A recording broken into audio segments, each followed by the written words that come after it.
you. Our next question, we will begin with Mr. Blevins. It's from the audience. An agriculture-based economy is important to Wayne County. Currently, Congress has several negotiated agricultural trade agreements which have not been passed. Would you support moving these trade agreements forward? What I'm for is for free trade. I believe that we need to get there through a course of fair trade, but the end goal should be free trade for all goods and services.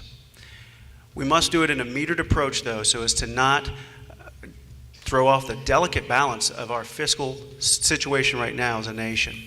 By allowing free trade, we can not only export many of our goods and open up the markets around the world, but we can bring in less expensive raw materials to reduce the production costs of many other jobs as well.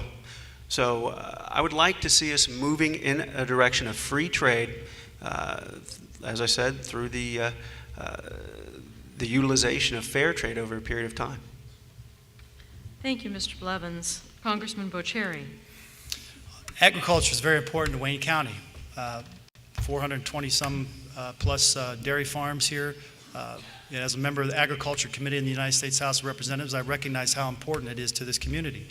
And, you know, with the investments that we make every day into farmers, making sure that they have the ability to keep their lights on at their dairy farms with dairy farm subsidies, with the investments that we make into the farm credit, we want to make sure that farmers have the ability to have access to credit and they have insurance to cover their crop damage.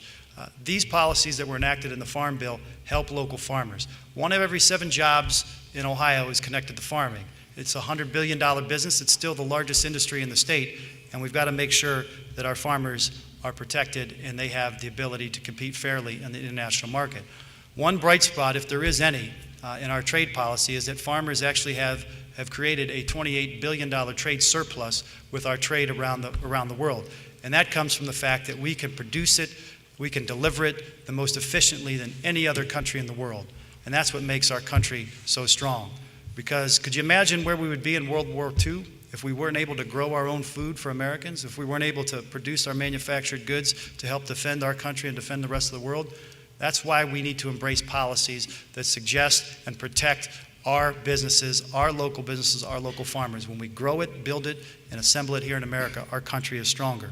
And by the way, on that free market approach that you're going to hear about, the cap and trade bill, farmers are exempt from the provisions in it, but actually will make money off of selling the credits because farmers and foresters are exempt from the provisions. National Farmers Union predict that farming industry in the country will actually make about $13.5 billion off of the provisions in this by selling farm credits and selling access to their land.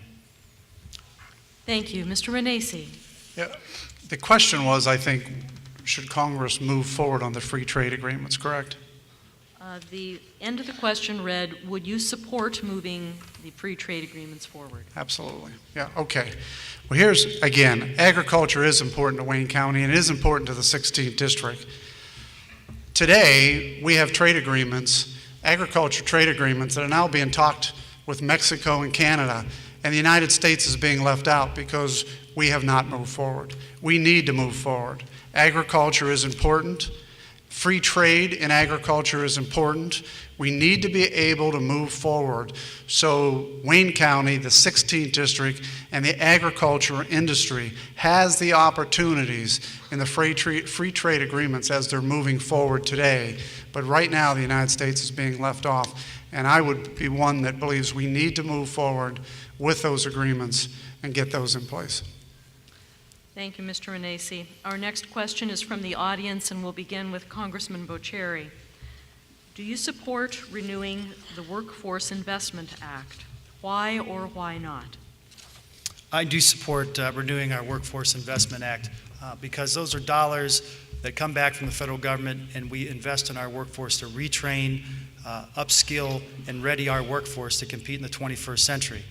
Unfortunately, previous governors to the one that we have today haven't felt that that was a desirable function, that we retrain our workforce. And as you can see, we now have to rely on a variety of different sources for those funding. but WIA dollars coming back makes our community stronger. The public-private partnerships that we create between our universities and local businesses, and we can marry up the curriculum at our universities with the private economy, makes our country stronger. We have direct pipelines for investment, and I do support the extension of those funds. But let me just say this. You know, our workforce has struggled. Over the last decade, we've seen a reduction in wages. We've seen a reduction in their pensions. We've seen too many families struggle who are one accident, one medical emergency, one diagnosis away from complete bankruptcy because they don't have access to health care. And in fact, the shrinking middle class has never found it tougher than they have over the last decade. It's time we invest back in them. It's time we put them first. It's time we get our economy growing by putting people back to work, thus lowering our debt and making our country stronger. When we invest in our workforce, when we invest in our people, America can't go wrong. Now, someone may suggest that that's part of this big government spending plan in Washington. I say it's an investment in our people. An investment in America, we cannot go wrong. Again, when we have a skilled workforce that can critically think, multitask, problem solve, we can compete against anybody in this world. Thank you. Mr. Renacci.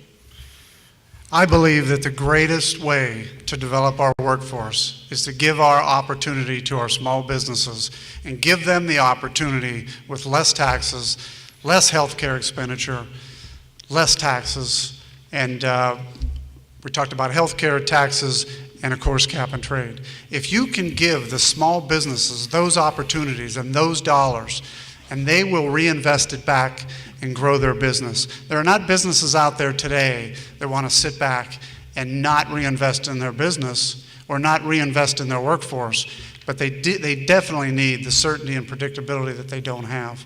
So the greatest asset, the greatest opportunity for workforce redevelopment is giving the individual companies, the small business owners, the opportunity through less taxes to be able to grow their company and increase their employment.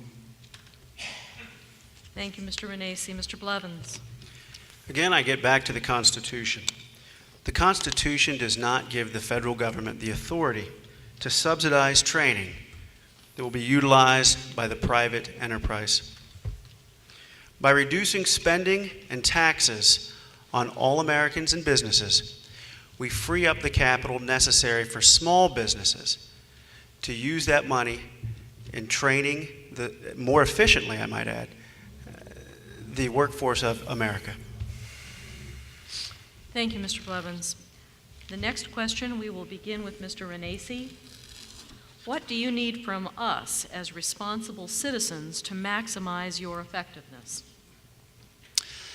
You know, I've said all along that the greatest asset are the people sitting in this room and the people in the 16th district. And what we need for me to maximize is communication. Its ability to be able to understand and listen. We may not agree all the time, but it's able to understand and communicate back and forth.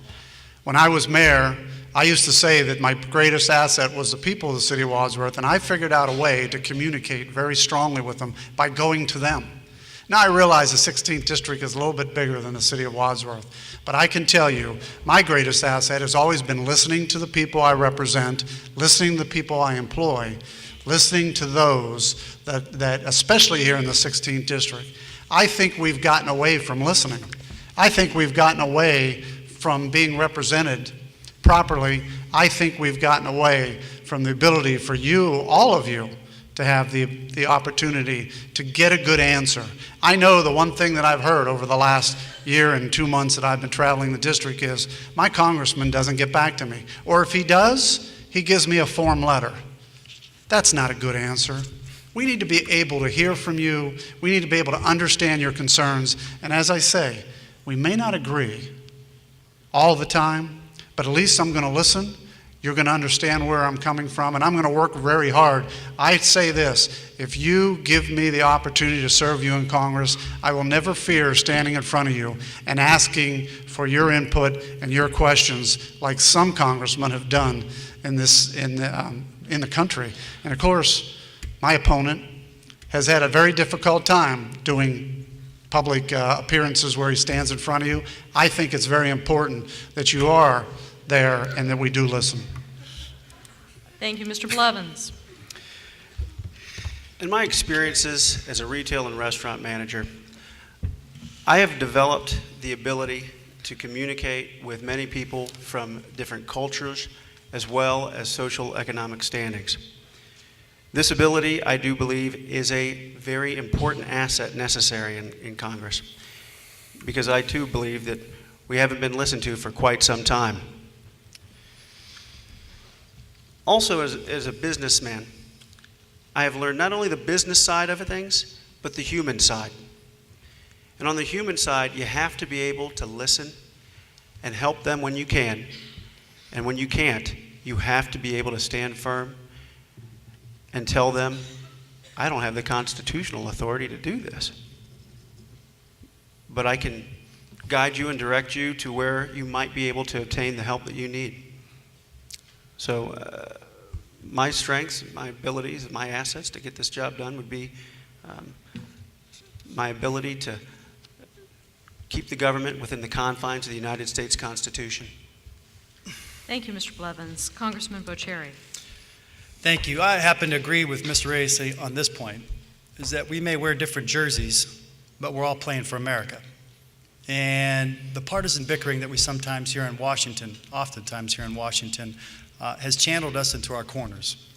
These challenges are not Democrat or Republican, they're not conservative or liberal, they're American challenges, and they demand American solutions. We've got to come together. But only in Washington can you propose an idea, introduce legislation, and then campaign against it. We've seen that on the Debt Commission, which was a Republican idea, and now they're campaigning against it. We've seen that on cap and trade, it was their idea, now they're campaigning against it. We've seen it on some of the health care reforms, which was their idea, now they're campaigning against it. Folks, these solutions demand an American response. We've all got to come together. I supported some of these Republican ideas because I believe they were good ideas. Our nation deserves this. You deserve it. The people of Wayne County deserve it.